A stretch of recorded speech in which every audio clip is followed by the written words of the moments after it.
I think every guy that I know that's at a certain level with girls is comfortable at other people making fun of them to some degree, as in like they know also, their but then, weaknesses. so giving it back. Yeah. But then, dishing it right back. Sometimes you dish it back. Yeah. Sometimes it doesn't bother you at all. You know, water off a duck's back. Sometimes you dish it back because sometimes you need to punch a bully in the face so they don't bully you next time. But yeah, you gotta make those decisions yourself. Right. Totally. Yeah. All right, cool. Tell us about your students. Like, all right, so generalize if you need to, and if you don't need to, maybe a specific story. Like your Asian students. They come to you. All right, help me out. Like, what are some specific steps or tactics you can take to get them good? Within the first 2 months. I already told a couple of stories. China boy, he's from what country is he from? And then my guy from Slovenia, the Vietnamese guy from Slovenia that transplanted to Missouri. Wait, China boy is not from China? God, he's Chinese, but he's in some. I think he's in another Eastern Singapore, Taiwan. No, he's in some. I forget, but I think it's an Eastern European country. I could be wrong, but I'm pretty sure that's what it is. But he is Chinese, of Chinese descent. These guys need to learn strong communication, powerful communication, to be able to talk like what you and I are doing right now, to be expressive. So many Asian guys sit there and this is how they talk. Hi, my name is Sam. I am, and they don't even they're just very flat like this, and they talk like this, and they have no tonal expression whatsoever, and they don't even have that good of a flow. They just they're just doing this, and it's like, yo, that's not good enough, homie. Like, you got to be expansive, okay? You have to. You got it. All this thing about me waving my arms or whatnot, I didn't get this from the military. I couldn't be this way in the military, right? Like, I was kind of known as a more charismatic, soldier. But we couldn't do this. Well, this is all from talking to women. I'm telling you, if I'm having to do this, you should be doing this too. But this is simply powerful expression and communication. The ability to influence people is to be able to bring all of your abilities to bear, right? I'm emphasizing points with my hands, with my face, with the way I project with my voice. I'm practically yelling at the microphone.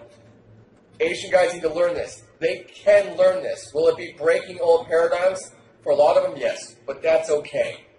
Got a coach that knows what he's doing, and he will make you do it, right? This training program is like, yo, I don't give a fuck if you want to do it or not. You're going to get better because you're forced to do things, right? I have some guys, or, there's a lot of what we do is I go through a phase where I teach actual technical vocal training. It's not quite singing lessons, but it gets pretty fucking close. And they're simply learning how to project from their diaphragm and their lungs appropriately.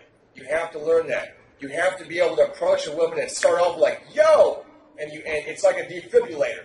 A defibrillator is designed to kind of align all the electrical impulses going on into one instant to kind of jumpstart the heart. Same thing here. All these Asian guys are like, hey, hello, right? And it's just so timid. You're like, yo! It gets the girl's attention, and then you can start talking to her because you focus her attention onto you. And what's interesting is that the main reason why Asian guys aren't doing this, more often or really at all, is because they're afraid of bringing attention onto themselves. Dude, that's the opposite of seduction. Yeah. A guy that can't have a woman's attention on him without feeling uncomfortable, that's weakness, and that's the opposite of what a girl wants from a guy. You gotta increase the social pressure threshold and just be comfortable at people's You have to be immune to it, motherfucker. It's not even a thing, okay? It's interesting because, in the military, it's very much a coming-of-age ritual. Because you're forced to do things, and you fucking hate it, and it can be shameful, embarrassing, awful as hell, hard, painful. And you're doing it anyway, and it's breaking you of these boyish paradigms, these boyish comfort zones. And that's the part, it's like training's got to encompass that. You're going to have to expand yourself and come out of that shell that you were born into. And a lot of these guys are like, but I want to be this person and still get girls. It's like, dude, that's not how it works, homie. This is seduction. This is a world-class skill set.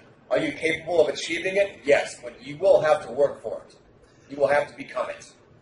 But Manwhore, I have an Asian accent and I have a small penis. I mean, Dude, I've worked with those guys plenty of fucking times. Okay. What do you say to that? That's no excuse. I'll tell you what. when a woman's talking to a guy, she's not thinking about she might think about his penis at some point, but if he's powerful enough, especially in the beginning, she's not thinking about that at all. But it's where you fuck her anyway, okay? We're not going to worry about that. The Asian accents, it's interesting because I work with those guys as well. I work with guys with all kinds of different accents. They have to, what I do with these guys is we train in their native tongue. We start off that way, and it's funny because I can't understand the words, but I can easily understand the tonality and the projection and the pacing and the rhythm, and I can work them on that. But we start off that way, and then we push it into English, okay? And then they're much more warmed up, and they start expressing themselves in English a lot better. And even with the accent, they're coming out much more powerfully, okay? So yes, Asian accent is fine, motherfucking fine, no excuse. We're gonna make it happen anyway.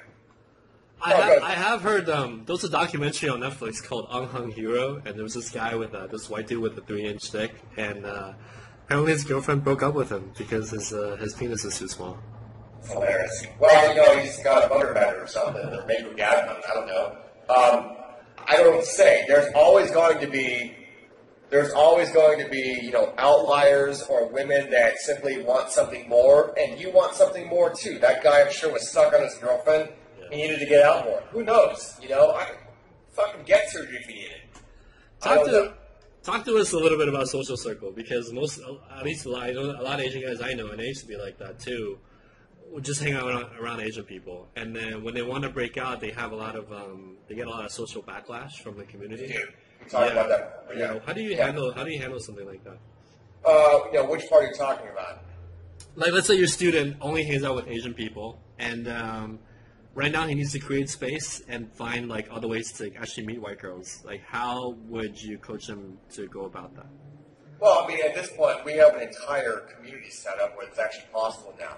Okay, so I have those guys, and it's like, yeah, they got a couple nights a week where they got to hang out with the homeboys, and they got to stick with the Asian social circle. They got to do all that, but then they got their nights where they're hanging out with their POA crew.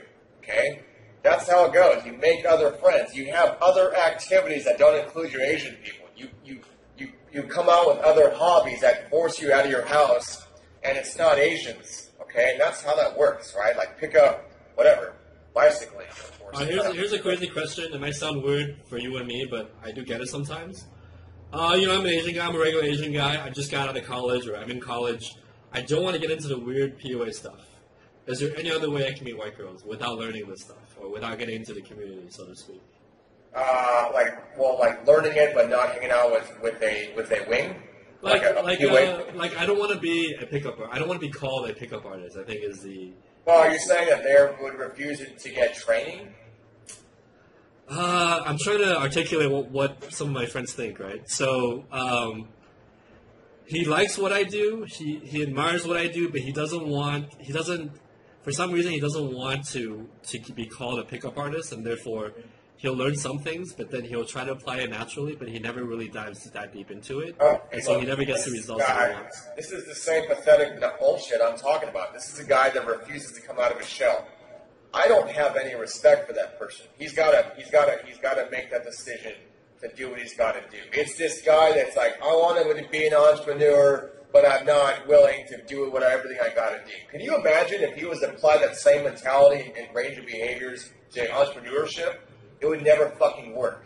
It would never work. So if he wants to be that little bitch, allow him. I'm sorry. Too bad. Here's what he would say, okay? And I'm just role-playing here. But, this, all the PUAs are weird. I know are weird, and, I can, be a club promoter, or I can start my own business and hire hot chicks. Like, there are other ways I can get girls without having to dive into all this seduction crap. Well, then fucking do it. Becoming a promoter would be a fantastic idea. Absolutely do it. And it would force you to talk. I used to promote down in San Diego. I'd get laid almost every night. Sometimes two girls. I'd leave with one chick, and another girl would see me leave with her, and she'd hunt me down and fuck me later. So becoming a promoter is a fantastic way of doing it. But yeah, get into photography. That'll teach you how to meet women. The problem with all of this, and I'm sure you know as well, if you're not trained in how to kind of like seduce or physically escalate, or if you don't know the paradigms associated with what we do, the true natural laws governing sex and male-female dynamics, you know, you're gonna be a promoter and maybe promote to Asian people, and you'll be surrounded by women and not know how to actually have sex with them. That's how it goes. You know? So I mean, sad, how many guys you know that are like that? You know. So yeah, he's got to kind of drink the Kool-Aid, and if he's not willing to, too bad, buddy. Because there are plenty of guys that can. I'm sure you probably care about this guy, but you know, he just sounds to me like a sad sack. Yeah, you're right. I do care a lot about him, but I think he's settling right now for a girl that he doesn't really like. So. Oh, it's terrible. He deserves what he's getting now. And maybe him watching this will help him realize, oh shit, the world owes me nothing, and I'm being a bitch. I think this is good for guys who actually want to do something and are just like need that little push, you know, or they're already doing it and need some direction. There's always going to be people that just, you know, you can't make the horse drink the water, right? So, right. And that's fine. I think that's part of like growing up, you know, and being a man and realizing that, and still being a good friend, but like let him do what they want to do. You know, it's their life. Yeah. So. Yeah. Awesome, dude. Where can so you coach Asian guys? Where can they find out more about you and maybe like one or two things that you think you can do really well as a coach, especially for given that the student's Asian? Like we already talked about a lot of them, but maybe just one or two to close. It's interesting because you know most of the time when I have a bunch of Asian and Indian guys come to join my program, I think they're attracted to the training. I think they like me too, and they can kind of see that. Oh, I'd like to be in that zone. I think what they're more aligning with themselves with is the idea of exercise-based training. They're like, wow, he's giving me things to do that I execute on, and it builds a skill set within me. I think that's the main thing. I have had guys that had an Asian coach and then came to me, and the main difference is that once again, it's drills-based. Also, I don't allow any bullshit excuses to stay that way. I don't reinforce any old limiting beliefs or paradigms that are crap. And some Asian coaches do. And I don't know if that's like they want to keep this person as a perpetual student and to keep them in a perpetual limited place or not. I think they do it. They do it to show that because we are Asian, like we understand that at times it can seem like it's harder. You know what I mean? Like they take it way too far. They take it too far. They continue to reinforce these bullshit paradigms, and it's wrong. It's wrong, and it's not helpful. And you know it can't continue. You know, and no, I don't allow any of these to be excuses. And it's like, yeah, you got to learn strong expression of yourself, strong communication, and you can. I've seen it over and over again. Any and all races, doesn't matter what size you are, the way you talk, you can learn this. Women will appreciate it, and you can have the experiences you want with them. Sometimes 2 at a time. Sounds good. So manwhore.org is where our guys can find more information about your training. Manwhore.org. My email is manwhore@manwhore.org. And then I've got a forum, manwhore.org/forum. Just jump on and ask questions. There's a bunch of dudes on, a lot of advanced guys, actually. I managed to create a advanced forum with a bunch of players on it, so it's really cool. The forum's on your website, yeah? Yes. Yeah. Very cool. Okay, I'll link to it, man, and I'll do a mailing. And, hey, thanks so much for helping us out. Really appreciate it. No problem, guys. It was very fun.